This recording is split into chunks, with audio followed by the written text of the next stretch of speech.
Opportunity is not recreational. Opportunity is woodshedding, burning the midnight oil, never giving up. And it is the pathway to a better life. It is not to be trivialized as Harris does with pairing it to weed. And why does she, like Obama, associate the criminal element of weed with blacks? Is that what these Democrats think of us?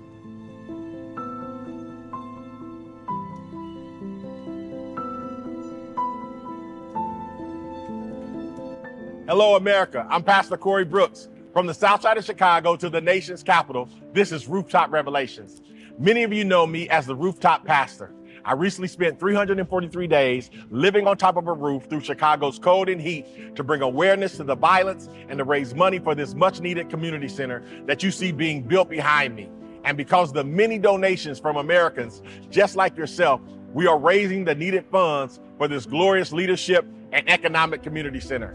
We aim nothing less than the full transformation of Chicago's most violent block, O Block, into Opportunity Block. Here we discuss issues, local to national, from the streets to the Capitol. For you who have been on the journey with us, welcome back. And if this is your first time watching Rooftop Revelations, we're glad you're joining us for this latest edition of Rooftop Revelation. For the past 25 years, I've spent nearly every day on the south side of Chicago instilling the values of hard work, responsibility, and accountability into the minds of young black men. That is why I've been stunned by the bald-faced efforts by the Democrat elites to undercut these American values with their patronizing efforts to win the black male vote. What makes this so egregious is that these Democrats know the truth. They know that their policies of dependency and racial engineering over the last 60 years have failed miserably.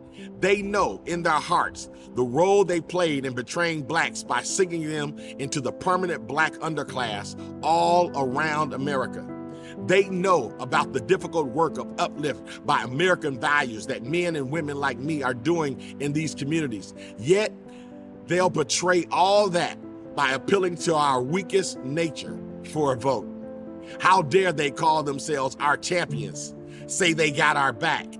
Former President Barack Obama told black men to vote for presidential candidate Kamala Harris because women in our lives have been getting our backs this entire time when we get in trouble. Get in trouble? Obama associating black men with criminality. And we're misogynists and race traitors if we don't vote for Harris. If Obama cannot see us as men, as individuals, as Americans with the same interests, inflation, jobs, infrastructure, as anyone else in this nation, then that's a reflection upon what he truly thinks of us and nothing more.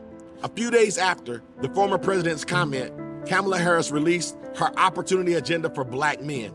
Among these things she offers is 1 million loans that are fully forgivable up to $20,000, protect cryptocurrency investments so black men know their money is safe, and legalize recreational marijuana. Oh, and she also threw in mentoring services, perhaps to try to offer the vestige of respectability to what is otherwise another handout program, plain as day. Why can't she treat us like the Americans we are? If you give any race up to $20,000 as a forgivable loan, there will always be corruption. People taking those funds with no intent of paying it back. And that corruption will be used against our race. Remember all the money given out after Hurricane Rita and how it backfired on blacks despite many of them using it for housing and food?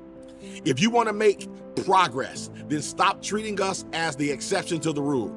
I tell the youth in my neighborhood that there are consequences for every bad decision made, and I enforce those consequences. That's how they learn responsibility. Perhaps the most insulting thing is that Harris equates opportunity with legalizing recreational marijuana. Think about that. Opportunity and recreational in the same sentence. Opportunity is not recreational. Opportunity is woodshedding, burning the midnight oil, never giving up. And it is the pathway to a better life. It is not to be trivialized as Harris does with pairing it to weed. And why does she, like Obama, associate the criminal element of weed with blacks? Is that what these Democrats think of us? They don't know us. If they did, they would see the work that we are doing on the South Side. We're reforming young men and women into productive citizens who work construction, As electricians and forklift drivers, media artists and entrepreneurs, we're so much more. Then I saw Van Jones' video on X calling Harris's plan a love letter to black men. He goes on to thank her for giving black men some respect, some concern, and some care and consideration. We needed some mamala from Kamala. All I have to say to this is, where did our self-respect go? Have we forgotten the pride when we saw Americans rise from nothing to reach the stars? Michael Jordan, James Brown, Miles Davis. We changed the world. We made our influence felt worldwide. Go to another country and you'll see our influence there. Yet despite living in the freest nation in the world, we're begging the government to help us. We've reached this new low of dressing up entitlements and dependency as a love letter. I refuse to be bamboozled any longer. My vote, along with the rest of my neighborhood, is not cheap. We value our votes, and most of all, we value ourselves as upstanding citizens who want what is best for our nation. It is time the Democrats admit their failures and start treating us like the American citizens that we are. God bless you.